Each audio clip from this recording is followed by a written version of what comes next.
just wanted to go online real quick. Ever since the protest and the George Floyd incident happened, I haven't gotten on the podcast thing or recording thing in a second. So I just wanted to get on here and do something a little quick to keep the movement going. I am not prepared to really say anything directly or to try to break anything down on the whole George Floyd thing. I can, but you know, it wasn't what I was really prepared to do in podcast form. You'll probably see me get around to that, or I'll get on Twitter and maybe say something. But what I did want to do was just go over some. This is the ADD podcast, by the way, Art, Development, Design. So I kind of wanted to touch on some things in this podcast about how I got down with design, art and development. So I had the 10 rap albums that kind of changed my life. Not like, in a groundbreaking kind of, these are good albums kind of way, but they're rap albums that made proper sense as a well put together construction of work. And, really, you'll see when I get to them. They're not like the best albums of all time or anything like that. I may do one of those later, but not right now. And if you're here, throw in a comment so I know you're here and I know everybody's around. Real quick update. It's hot as hell. Before I get started, in the middle of all this craziness that's going on, the pandemic, the protest, so much happening, and all of a sudden we get a heat wave. So got to deal with that now, and I wasn't ready for it. Let me get a little mysterious liquid here. Yeah. All right, now I'm ready. And today we have joining us the Game of Life print that I created last year for the Revenge of the Bit art showcase, where I kind of changed up my style. That piece was an abstract. It's obviously based on Explosion. I don't know why I decided to put that up today.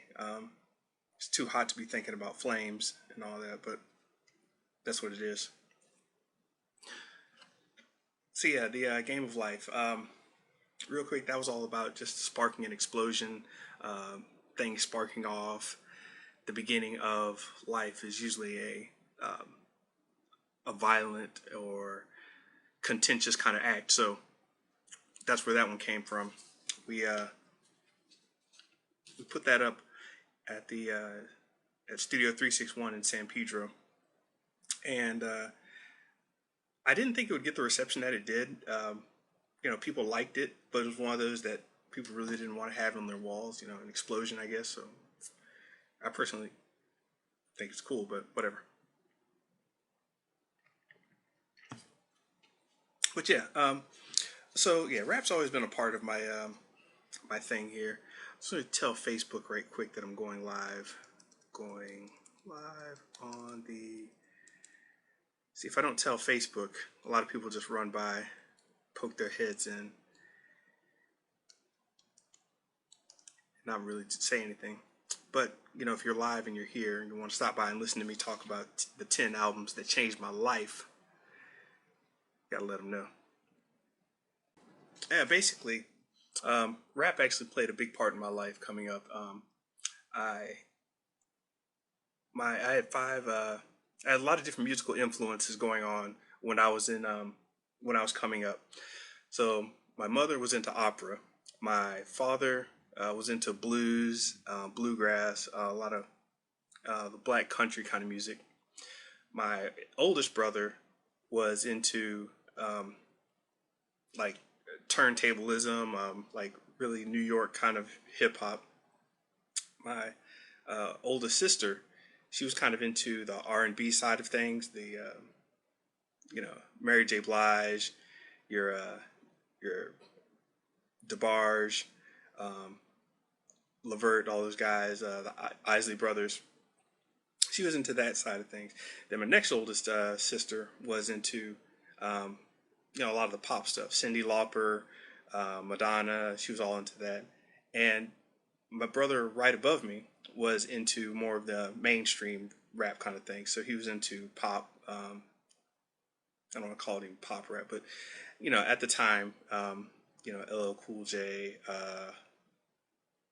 the Fat Boys were in there too. Eric B and Rakim. So that's what he was into, and so you got all these different musical influences in my family, and I ended up just kind of absorbing a lot of it. But I will say that I really stuck to the rap thing because that somehow turn this off right quick so I don't get interrupted. So that really affected me a lot, just the different styles of music in the area. But even before I had the chance to get taught a lot of what music was about, I kind of gravitated toward rap for some reason. I thought it was very not easy, but it was accessible and it played a lot with words, and I like to play around a lot with words. So that kind of got to me and just stuck with me quite a bit. So I got these 10 different rap albums. Now, when y'all hear these, they're mostly hardcore rap. So it's not like I'm just going to pick the classics or anything, or I'm going to pick the 10 rap albums that changed the world the most or whatever like that. But these are just personal ones. And I actually got to thinking about this real quick. I had this zine that I made, 50 Raps That Made Me. And I was going through a lot of rap songs and just putting them down in terms of verses, and that really went over well. And I started thinking back to a lot of cool stuff that happened in the rap era and what it really meant to me, and I really understood like how much this stuff affected me. So, hey, what's up, Derek? Troy Schramm in the place. Go make art, motherfucker. So, in no particular order, let me just get started. Number one, Ghetto D, Master P. So Master P came out with this album. If you don't know who Master P is, CEO from down south, No Limit Records. He comes out with this. He comes out with this album, and it was weird to me because, first of all, the physical album, the case and everything, came in looking like complete shit. I don't know if any of you remember that, but it had this weird plastic CD case that was orange, and it was just it was gaudy as hell. The front image art was bad. The casing was not your standard casing. It was bad. It was hard to find in the stores. It was some really underground, get it yourself, do it yourself kind of thing. And I don't know how it even came across my path, but I was used to getting music from like Tower Records or you're going by a bookstore and they have some records in the back or whatever. A record store, Vinyl Fever and Tallahassee also, but this was underground. And what I mean by that is everybody seemed to have it, but no record store seemed to be talking about it. No pop radio stations were playing it or anything like that. So Master P came out with this Ghetto Dope album. And when I first played it and listened to it, I even thought the audio quality I thought was like kind of shitty. I thought the songs were kind of weird. I just didn't get it. But this was one of the most groundbreaking albums once I started understanding it. I had to look into it because so many people were telling me, yo, this is hot, this is the shit, this is that. I know this dude's cousin, and I heard this song over in such and such. This is what they play for this, and it even had the whole Master P, and that whole thing that he would yell on every album. People weren't really doing it at the time, and the way this was getting around through the underground, his first album, Ghetto D, was just phenomenal how it was getting around. In fact, it had 19 different songs on it, and just about every song had a different set of artists on it. And Master P was the CEO of the company. So it's not like you've got the producer, like a Dr. Dre, doing something. It's not like you've got, your favorite star, rapper, or singer, or whatever. You've got Master P, the guy who's supposed to be the CEO, running everything, but he decides to come out with this album, brings all these people along, and he really changed things in terms of just how you get music out there. I later found out that the whole, bad CD cover thing was because he was doing his own distribution and didn't need to go to the major jewel case manufacturer. So he ended up finding these guys who did CD cases that weren't standard, and he got to deal with them. Ended up getting the CDs all over the place. So now when you're going through the racks, you've got every CD case looking the same. I mean, the physical CD case looking the same with the clear plastic, and all of a sudden you've got this gaudy orange opaque plastic case.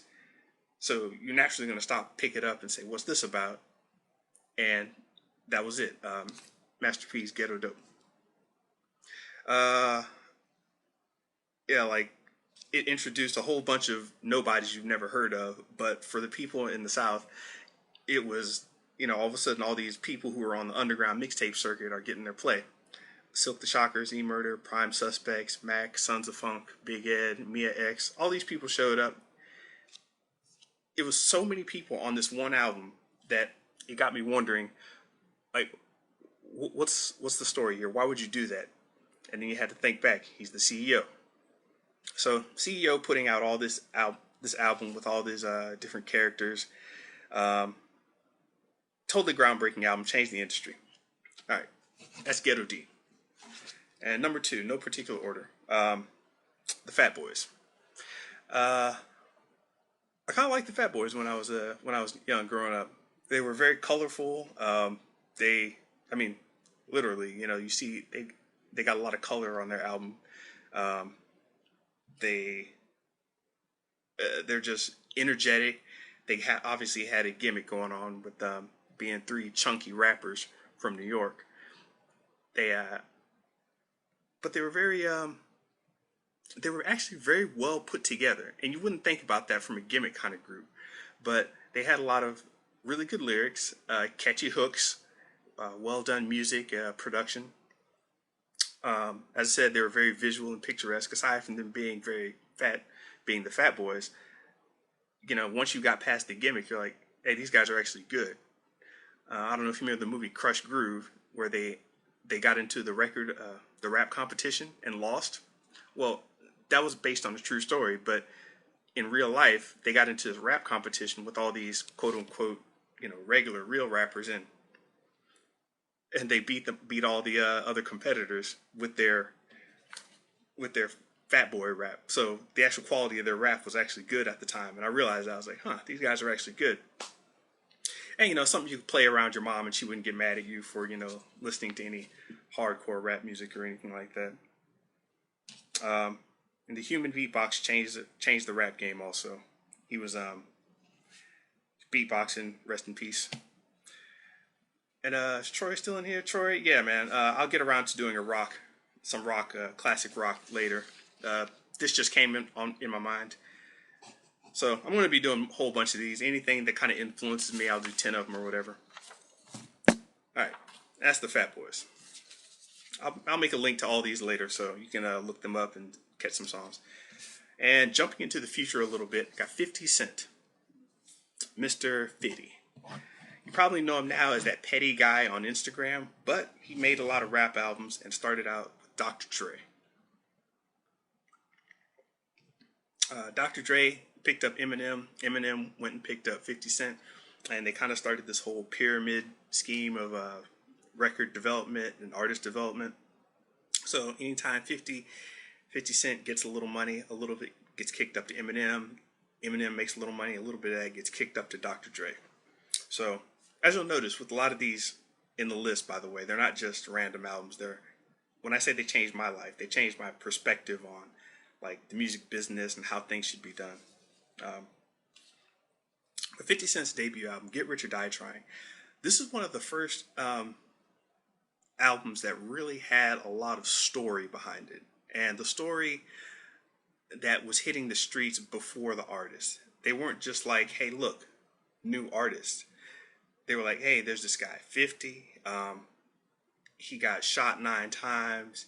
He was beefing, talking, beefing with Jay-Z. He's really growing up in the underground scene, and everybody wanted to know this guy's story. Um, and when he got put on with Dr. Dre and Eminem, what ended up happening was you had this crazy mix of the Midwest influence with Eminem and the West Coast sounds and beats applied to this New York rapper.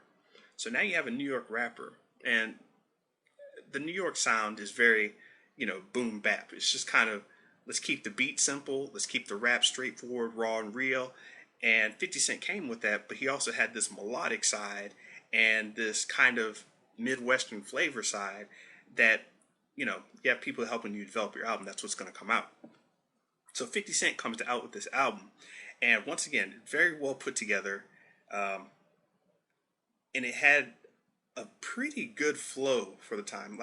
I know I'm talking about albums now, but it's hard to express how albums were put together in today's era. I mean, you can't really express that to people because who buys albums and listens to them as albums now? It's not so much of a thing. But for 16 or 17 songs, 50 Cent just starts in and starts telling this hardcore, gritty New York tale. It's not like a contiguous story, but he weaves in and out of, like, hey, I'm talking about this guy, I'm talking about this neighborhood, I'm talking about these people, I'm talking about this experience. And it got me thinking just about a lot of different ways of like how music's coming out, because there was nothing surprising about it. It was just like well done in a different way. Hey, what's up, Steven? Troy.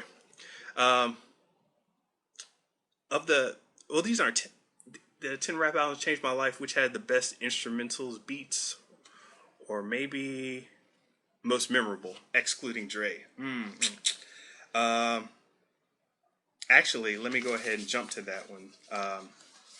We're going to exclude Dre from this list. So I've already gone through Ghetto Dope, Fat Boy's first album, and Get Rich or Die Trying. Next, I'll jump to most memorable, Chopper City in the Ghetto. Chopper City in the Ghetto was by BG, Baby Gangsta, Cash Money.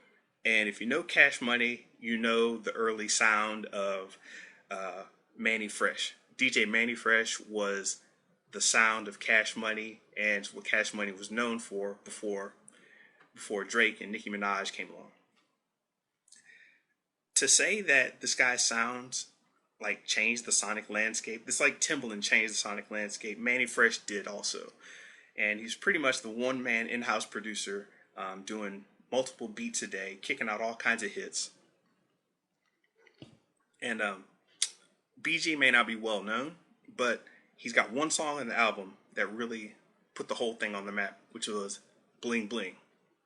So everyone's talking about Bling Bling as a term, and it came from this album, Chopper City in the Ghetto. Actually worth checking out. Once again, all these albums that I'm listing, if you just check them out from top to bottom and play it when you're not doing anything else or when you got time to go through an entire album. Chopper City in the Ghetto, it goes in and out from this, southern bounce kind of thing, party vibe, to a hardcore gangster vibe, to kind of a southern playlistic kind of vibe.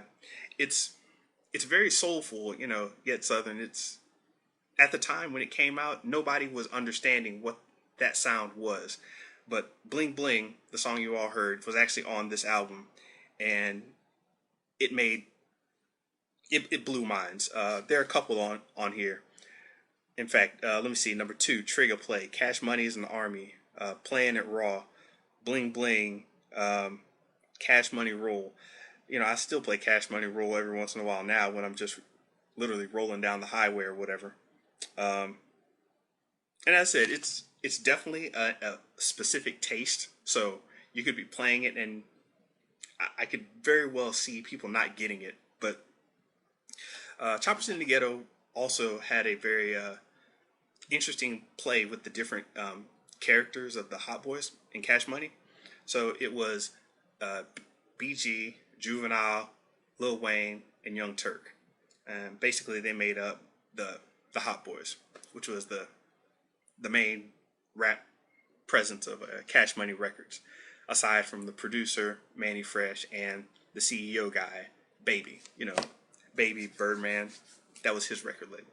Uh, so uh, that comes in. Lil Wayne and Juvenile were on there, kind of doing their thing. So a lot of people didn't realize that Back That Ass Up was that's the same guy. It's not BG, it's Juvenile. But Back That Ass Up came out, and they thought they were like one hit wonders. And he got another album, with Bling Bling on it, and then every album just had like one super hard hit on it that kind of strung all these albums together. So that's how Chopper City in the Ghetto ends up on my list. All right, so that's Ghetto D, Fat Boys, Get Rich or Die Trying, Chopper City in the Ghetto, and the next one we'll jump to is, let's see, I'll go back to the past for a second again. Radio with LL Cool J. Feel free to stop and ask questions. I'm just kind of riffing here, going on these. So LL Cool J's Radio.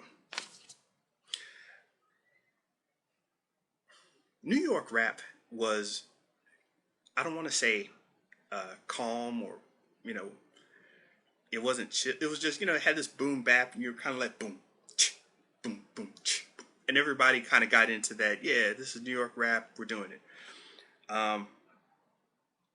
Def Jam, which was Russell Simmons and Rick Rubin came along, and when they started doing their thing, they started really putting together a new era of music.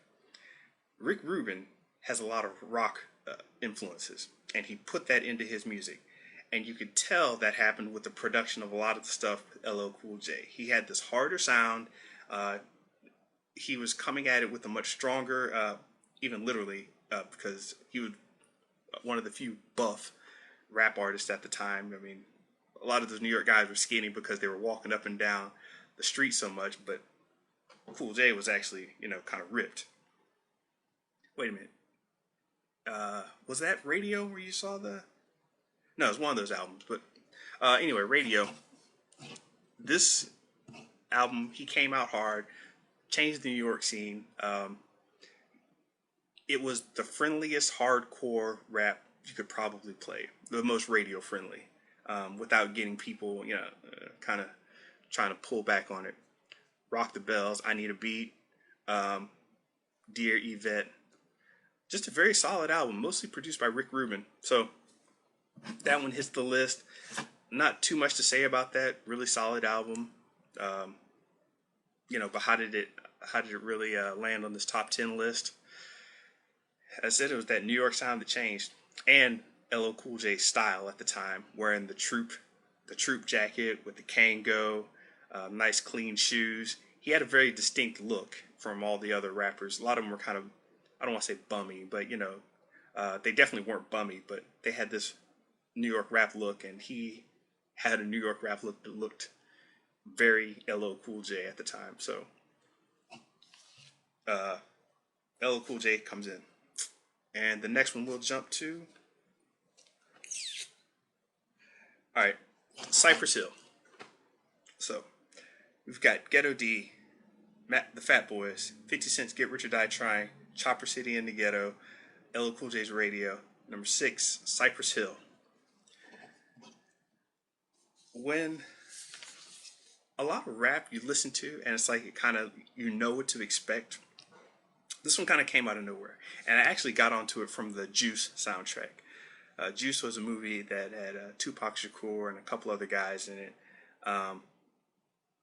But they had this one scene where they were playing the song How I Could Just Kill a Man. And I was thinking at the time, who has a song called How I Could Just Kill a Man? I mean, that like kind of stopped me in my tracks. I'm like, what? And B Real's voice was just crazy nuts.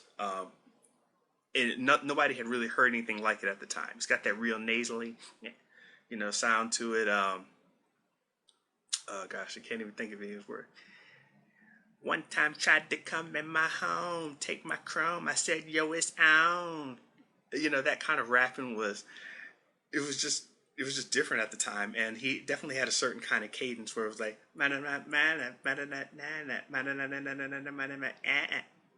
it was, it was so uniquely his, and he did it so often that Cypress Hill just became a thing. And once again, it had a strong producer behind it, DJ Muggs from the Soul Assassins, really changing things up. West Coast sound had a lot of Latin influences on it. I'm hearing this now, and you know, I'm in high school, and I'm thinking, yo, Latin dudes rapping. What is this about? And there were a couple that Latin rappers that were around, but they weren't doing it like Cypress Hill was doing it. And you know, when I say they came with stuff that you had heard in the movies, I mean like, let's listen to the album, the song titles.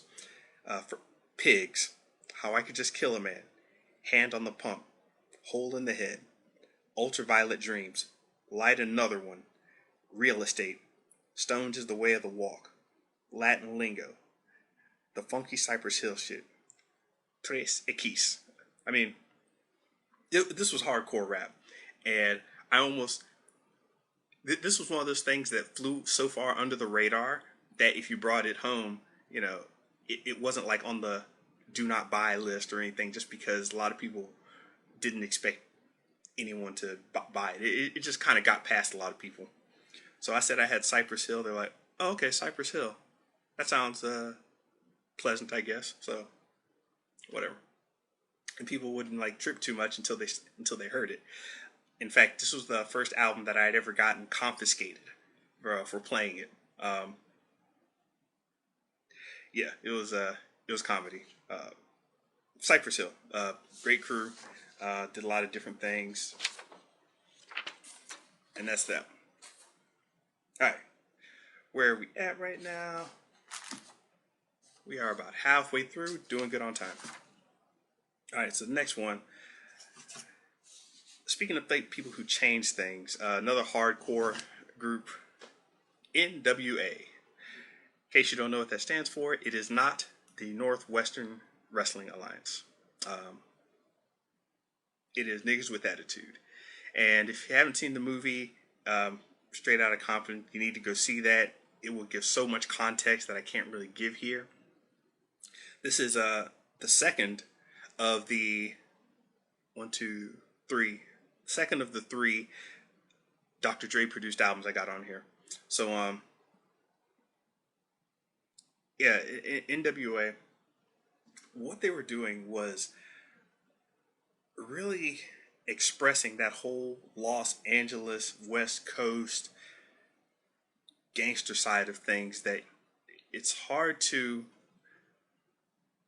like, you see some stuff on TV and you can't, like, at the time couldn't really believe what we were seeing on TV, you know, coming out of LA. They just had these fantastic images, and we'd see them in movies, on the news, in magazines, but it was hard to get a soundtrack to that, to some of the serious nature of what was happening in LA, and and a lot of the vibe. And people out in the East Coast and the South, it's not that they didn't take the West Coast seriously, it's that they really didn't know it. They didn't have anything to kind of give them that bite. NWA's Niggas for Life really did that. And once again, just like the 50 Cent album, this is a Dr. Dre produced album. The flow is impeccable, and it is not for the faint of heart. It is powerful, potent. As I said, if you haven't seen the Straight Outta Compton movie, maybe you should see that first, then listen to the album. And maybe stuff will make more sense. I don't know. But I listened to this, and this is it. This is probably the most raw album, rap album that I had ever heard, and it may still be the most raw. I don't know how many other rap albums. I mean, there's gonna be stuff that's more violent, more explicit, or whatever. Hey, Alicia. But NWA came through with this album and took things to another level, explaining things that people, were too scared to say, were were too, they were being pressured by their record label to not say, and a lot of places, frankly, didn't carry it. I remember hearing about it one time, and then I found it in a Tower Records, I believe it was. I believe it was a Tower Records. But they had the little listening stations at the time where you go into the record store, go to the listening station, and they'd have CDs, and you could maybe take a CD up to the front, and they would let you play it. So I got this NWA CD, and what I used to do, I used to just play a bunch of music, and I wouldn't buy. I would just play a bunch, and then I'd leave. Maybe get a pack of gum at the front so they wouldn't get mad at me. But this album hit me so hard with so much force, so much attitude, so much just I was just impressed by how forceful they came with a lot of their content. And as I said, it's not like this isn't stuff you're gonna go, you want to go play for your kids or anything like that. This is heavy shit, um, and it actually kind of made me uncomfortable in place. I was like, shit, this is shit. Fuck yeah. Um, I mean, they have an interlude here. I mean, I don't even want to read the album title. You just have to watch the movie, Straight Outta Compton, then go back and listen to this album from top to bottom and understand the angst, the pain, the drive, the passion, the forcefulness, the anger that was coming out into this music. And when they say, "Oh, it's just gangster rap or just glorifying violence," they're really not seeing the artistry that is taking all that bad energy and flowing it into um, an art form and into an album. And they changed the world very, very easily, very easily with this. I don't know if you remember they had the whole thing with the parental advisory and let's get together and instead of having a book burning, let's have a music burning. NWA and like albums like this were the reason for it. All right, number 7. Let's jump over uh, something a little different. We will jump back to let's go back to New York. As I said, we got no particular order here. Ghetto D, the Fat Boys, 50 Cent's Get Rich or Die Trying, Chopper City in the Ghetto, Cypress Hill, Radio with L Cool J, NWA, Niggas for Life, and number 8, Wu-Tang Clan, Into the 36 Chambers.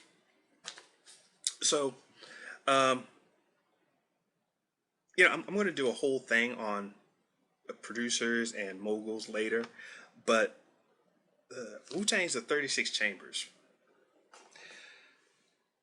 I don't even know where to start with this. Like, when I say came out of left field, this album, no one, it's not like it came out and went to the top of the charts and people were just talking about, oh, have you heard of Wu Tang? No. Wu Tang Clan came out and people were kind of you remember the first time you heard Barack Obama's name? You're like, who? Well, who? Barack Obama, the guy from Mortal Kombat, Baraka? No, that's how people when they heard Wu Tang Clan, that's how they were received. It's like Wu Tang. What is this? It's like a rap group called Wu Tang Clan. Well, who's in it? There are 9 of them. Okay, where they New York, a New York group called the Wu Tang Clan. All right, let me hear it. So the Wu Tang Clan. This album had 9 different artists on different record labels, so no one label could actually control the Wu Tang Clan. They decided to basically model their albums on this idea of the Wu Tang, which came from old movies that they used to watch, namely from the RZA. And with these different, all these different artists, they all had their own different little style and flow. But the idea was we make this one group album, we all feature each other on it, and we have our own separate record labels. So once we start doing solo albums, people will know us from the Wu Tang album, then they'll know us from Old Dirty Bastards album, then they'll know us from GZA's album. And it's kind of a change up in the formula from the way that Master P did it, or Dr. Dre and Eazy-E did it with NWA. But this was a really groundbreaking step in terms of, getting away from um, the shackles of the music industry. So the way the music industry was really going at the time, you would have a lot of control from the labels and the distributors. And the Wu-Tang Clan was just doing a different way of, changing the whole scene and changing the whole environment, with everybody being on a different label. So you really couldn't control the Wu-Tang Clan. You could try, but everyone's on different labels. So RZA set that all up, and he was also the primary beat maker behind the whole thing. He had this style that was so dirty and raw. Like, if you think of Timbaland, Timbaland, what's his name, Manny Fresh, I'm sorry, and all the others, they had a very production based style, or they had a musical style where you brought in guys with, violins, trombones, or whatever, drums to play the music. RZA was like a mad scientist. RZA had, all the rolling boards, the Korgs, and all these different patch boxes set up to where you're routing the music and rerouting the music through different things. And so you got this dirty, crazy sampled sound. And it came together in a way that was actually reminiscent of the Kung Fu movies that you were watching. Because around the time, you'd have the VHS tapes, everybody would pass around different Kung Fu movies. Like, the Five Deadly Venoms, Master Killa, Kid with the Golden Arms, all these different movies from the Wu-Tang series. Shout out to Shaw Brothers. All these different albums came out with their different style, but yeah, everybody came back to the Wu-Tang Clan's Into the 36 Chambers. Yeah, it was kind of the resurgence of the classic New York feel, but with this crazy gimmick that made sense to nobody on top. If you haven't listened to that album, it's still good. You really get to see what different personalities look like or sound like in the album space. Method Man has his sound, RZA, GZA, Older Brass, and as you're listening to it, you start to actually wait for the different actors to come in and say their part and really get into the moment. And actually, on this whole list, I don't think any of them can. No, this would be the one. 36 Chambers, as far as like lyrical play, in terms of just you're hearing these different characters. 36 Chambers, that definitely be the one that changed it there for me. So when I started thinking about character development in any sense of the form, I definitely have a lot of thanks to give to the Wu-Tang Clan's 36 Chambers. All right. So we're getting down to the last two here. Southern Playalistic Cadillac Music, going back to the South with Outkast. So, we had Southern music here and there come out, doing Southern things, but no one ever took them seriously as rappers. I mean, being from the South, I'm like, all right, Juvenile, Lil Wayne, all those guys, Master P, Mystical, of course. They're doing their thing in the South, but you really couldn't pick them up and take them to New York or L.A. and say, look, these guys know how to rap. You would just get thrown out the store, thrown into the street. No one cared. Southern Playlist Cadillac Music. Big Boy and Andre 3000. If there was ever a yin and yang of musical genius. These are the two, in rap at least, and they they took that soulful vibe with that you heard in the other albums, and they really put it together and made something special with their Southern Playalistic Cadillac Music. And if you don't know what Cadillac music is, imagine yourself driving down the street listening to whatever. You've got you're in the South. You've got trees on both sides of you. It's kind of hot and humid. Windows down. Wind is blowing. Um, it's too hot in the South and too humid in the South for anybody to get really, rambunctious all the time. So in general, people in the South kind of try to chill out. These two lyricists were bouncing back and forth off of each other in a way that people hadn't heard before. And a lot of lyricists now still go back to stuff that they heard in Southern Playalistic Cadillac Music and Aquemini and the other Outkast albums. And at the time, there wasn't a lot of, I don't want to say there wasn't musicality because that's really not what I'm trying to say. Um, but the soulful singing, the soulful vibe of a lot of Southern music, and I'm talking about like blues, gospel. A lot of that had stayed kind of separate from rap music. Outkast started really bringing it in and combining, mixing, and twisting it up, folding it on top of each other. And if you've seen like any of the Outkast videos, you'll see they have choir members in the background dancing or whatever. And that's what they do. They kind of have this vibe where they're pulling from, all these, humble, soulful, classic vibes of, a lot of black music. So it's really interesting to see how they brought that into the rap scene. Um, in fact, they have a song here called, Funky Ride. It's coming from the Parliament Funk, all those guys, all brought together. Amazing album. Um, and yeah, when Andre 3000 said, "Hey, the South got something to say," they, the rap quality here of just lyrical skill took it to another place. All right, Southern Playalistic Cadillac Music. And the last one for this list, I might give an honorable mention too.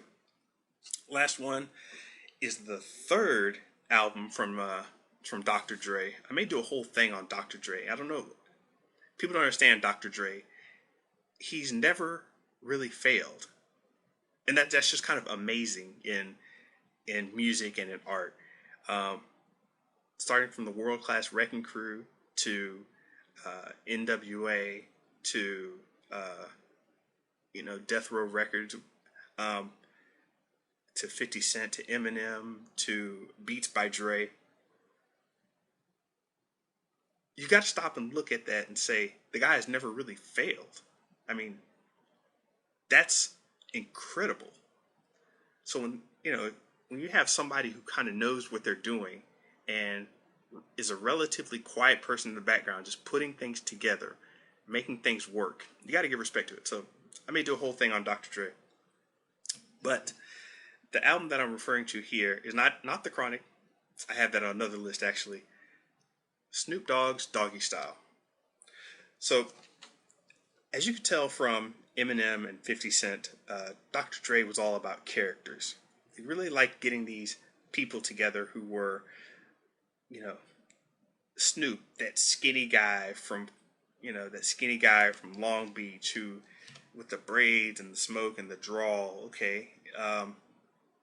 He really found this character and put him out there in such a way that he didn't outshine Dre, but he was definitely out in the front. Like, hey, I'm Dr. Dre. I'm not trying to be famous myself. Look at this character.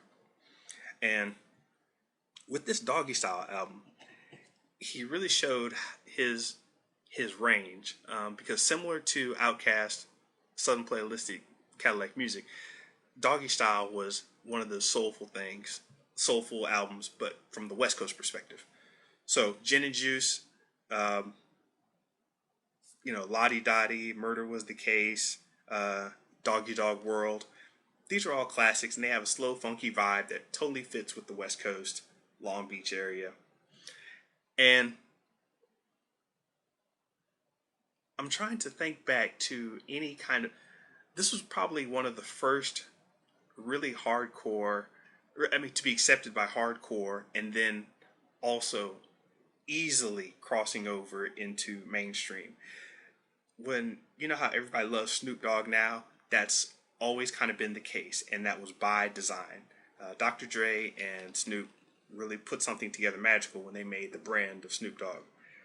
And in fact, the Doggy Style album, if you ever had the old album cover, the whole thing was a comic book, and it was like a really crazy West Coast comic book that one of his friends did.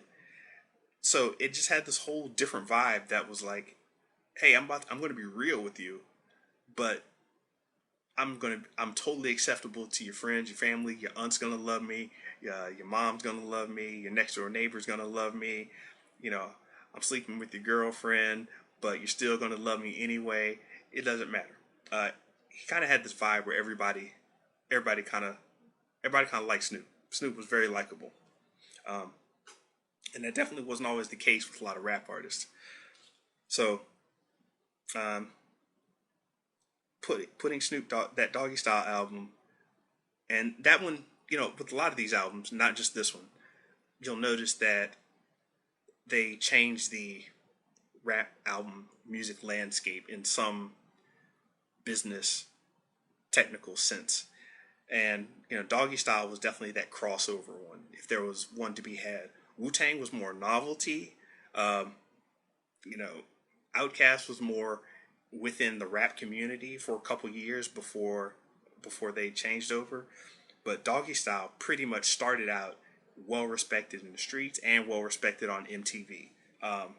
For the type of content that was on there is pretty phenomenal, actually. And you know what? All right, we got time. We'll make time for one more, and this is the 11th one. It's really not so much a foundational rap album like the others were, but I'm going to put it here as an honorable mention because I didn't want to put it on this other list that I've got coming up. It is Bone Thugs and Harmony's East 1999. So you guys remember Bone Thugs, you know, and Talk Fast. First of the month.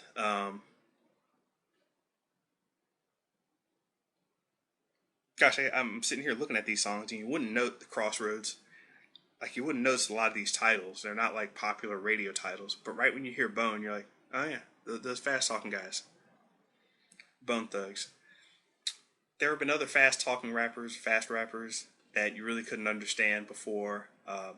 Twista, Jazzo, a couple others, but it wasn't really that much of a thing.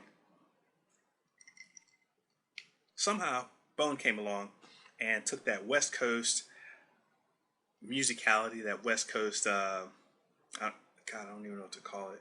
West Coast swing? You don't want to call it swing. Not swing. Scratch that. The West Coast funk, the West Coast vibe. And they put fast rapping on top of it. What's funny is they're not even from the West Coast. They came out of Cleveland. So Easy E ended up picking them up from Cleveland. Brought them out. They were doing their thing. And while they were doing okay in Cleveland, they really started to pop off when they made their home in LA. And LA embraced them. They represented. They, you know, they were all over the place. But you never really got to know Bone Thugs. It was kind of funny. Like with a lot of these other groups, you got to know who the Dog Pound was, Doggy Style. You got to know Dr. Dre. But you know, maybe they're like Cypress Hill, where you just didn't know who they were. You kind of had these four guys, and you just know them as the fast rapping guys. And you'd think that'd be a one-hit wonder, but they had an amazingly long stay, and no one ever really took the crown as the fast rapping guys. They, for their entire career, they maintained that crown. Nobody else could do it. So that's really not a groundbreaking album. It's kind of more of a gimmick that stayed around. But I wanted to put that on as an honorable mention to the list. Bones East 1999. And that does it for this list. As I said, I totally started thinking about just these rap albums because I was listening to some old music and wanted to put something out there to, just let you know where some of my influences come from. Once again, I'll put all the different albums in the show notes. Let's go through them. Ghetto D by Master P. Fat Boys, self-entitled album, Fat Boys. Get Rich or Die Trying by 50 Cent. Chopper City in the Ghetto by BG. Cypress Hill self-titled album, Cypress Hill. Got Confiscated. Stupid teacher. Took my CD. Radio by LL Cool J. NWA's Niggas for Life. Enter the 36 Chambers by the Wu-Tang Clan. Southern Playlistic Cadillac Music by Outkast. Doggy Style by Snoop Dogg. And honorable mention, Bone Thugs and Harmony's East 1999. So yeah, 10 rap albums that changed my life. I got all kinds of other music that changed my life, but as I said, I wanted to start with something, and I'd already made this zine a while back, the 50 Raps That Made Me, so I decided to continue on with that. So yeah, I'm going to be making some more zines and putting out more stuff, just little concentrated bits of my thought. I've got characters that I've made, stories that I've written here, and different little things about art. So I'm going to put those all out, and maybe I'll have an accompanying podcast to go along with them. But I've already got a request for a classic rock. I'll go pull some classic rock out of my hat and see what comes up. But yeah, let me know what you think. As always, comment below, and I will see you.